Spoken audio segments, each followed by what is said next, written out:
पिछले कुछ दिनों से गोदी मीडिया में एक खास तरह की खबर चलाई जा रही है।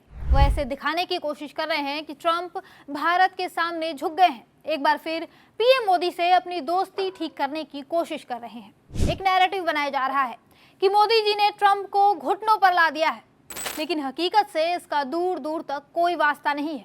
असल सच्चाई क्या है वो हम आपको बताते हैं। सबसे पहले H-1B वीजा का मामला। 19 सितंबर को ट्रंप ने एक ऑर्डर साइन किया, जिससे अब H-1B वीजा महंगा हो गया। इस वीजा के लिए कंपनियों को हर साल $1 लाख यानी करीब 88 लाख रुपए एक्स्ट्रा फीस देना होगा। पहले ये 1 से 6 लाख रुपए तक था। इससे भारतीयों का सबसे ज्यादा नुकसान होगा, क्योंकि H-1B वीजा लेने में भारतीय नंबर 1 पर है। 71% वीजा हमारे लोगों को मिलते हैं, पर अब हमारे IT वाले, इंजीनियर, डॉक्टर जो अमेरिका जाकर सपने पूरे करते हैं, वो सबसे ज्यादा मुसीबत उठाएंगे। अमेजॉन, माइक्रोसॉफ्ट जैसी कंपनियां हजारों भारतीयों को स्पॉन्सर करती हैं। अब ये महंगी फीस से सब कुछ रुक जाएगा, लाखों परिवारों का सपना टूटेगा। इसके पहले ट्रंप ने भारत को ड्रग्स तस्करी करने वाले देशों की लिस्ट में डाल दिया। इस लिस्ट में भारत का नाम पाकिस्तान और चीन जैसे देशों के साथ जोड़ा गया है। अमेरिकी प्रशासन का आरोप है कि ये देश अवैध नशीली दवाओं और उनके उत्पादन में इस्तेमाल होने वाले खतरनाक केमिकल्स का निर्माण कर रहे हैं, जिससे अमेरिकी नागरिकों को खतरा हो गया है। ट्रंप ने प्रेसिडेंशियल डिटर्मिनेशन रिपोर्ट में कुल 23 देशों के नाम शामिल किए हैं, जिसे सोमवार को अमेरिकी संसद को सौंपा गया है। यहाँ भी भारत की बेइज्जती हुई है। उधर ट्रंप के टैरिफ से भारतीय व्यापारियों की अलग मुसीबत बढ़ी हुई है। ट्रंप के 50% टैरिफ ने देश के झींगा किसानों की कमर तोड़ दी है। टैरिफ की वजह से आंध्र प्रदेश के झींगा किसानों के करीब 50% ऑर्डर रद्द हो गए, जिसकी वजह से लगभग 25,000 करोड़ रुपए का नुकसान होगा।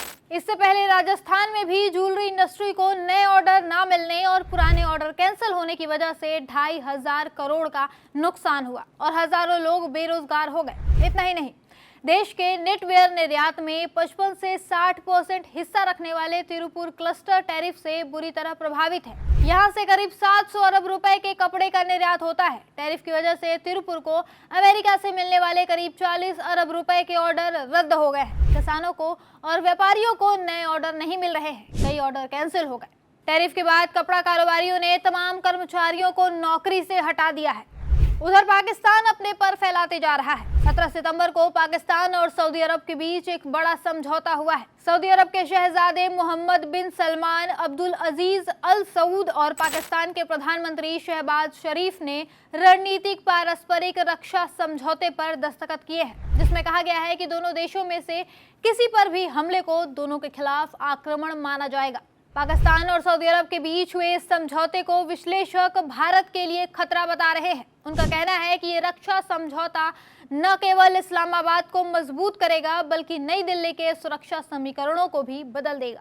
हमारा दुश्मन पाकिस्तान मजबूत हो रहा है और दूसरे देशों के साथ उसके रिश्ते भी काफी बेहतर हो रहे हैं, जो भारत के लिए खतरनाक है। हकीकत यह है कि मोदी सरकार की विदेश नीति एकदम फुस्त साबित हो रही है। हर दिन उनके फेलियर के उदाहरण देखने को मिल रहे हैं। पाकिस्तान का मजबूत होना और भारत का दूसरे देशों से रिश्ते कमजोर होना भारत के लिए खतरे की घंटी है।